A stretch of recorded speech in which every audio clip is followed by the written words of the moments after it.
Bonjour le sud de la France. Tu entends comme je fais mal l'accent du sud?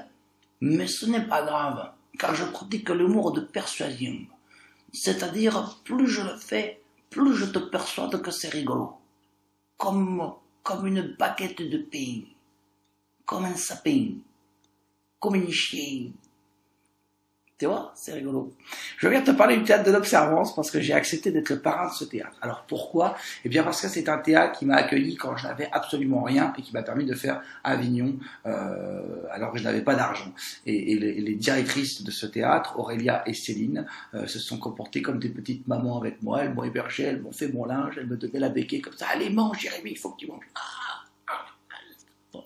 Donc ce sont ce qu'on appelle des êtres humains particulièrement gentils et généreux et surtout qui dénotent un peu avec le système commerçant d'Avignon qui ne permet souvent pas à des artistes et à des comédiens les plus pauvres de jouer dans ce festival alors que c'est quand même à la base un festival fait pour justement ceux qui démarrent. Donc c'est pas fait quand t'as pas toujours 25 000 € à mettre pour louer une salle de 4 places par exemple. Hein.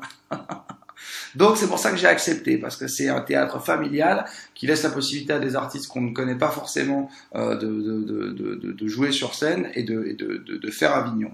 Voilà, ce qui est un tremplin pour pas mal de gens. Alors pourquoi cette vidéo? Parce que ce théâtre, donc effectivement, existe pendant la période d'Avignon, mais a décidé de devenir permanent. Qu'est-ce que ça veut dire permanent? Ça veut dire que ça va être ouvert en permanence. T'as compris?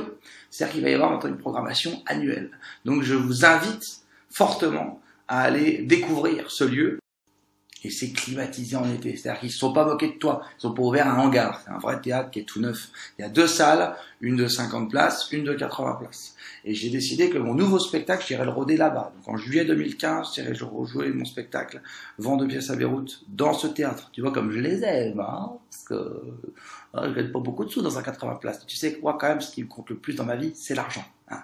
C'est pas du tout de dénoncer, d'aider les gens. C'est rien à voir. Moi, c'est vraiment l'argent, l'argent, l'argent.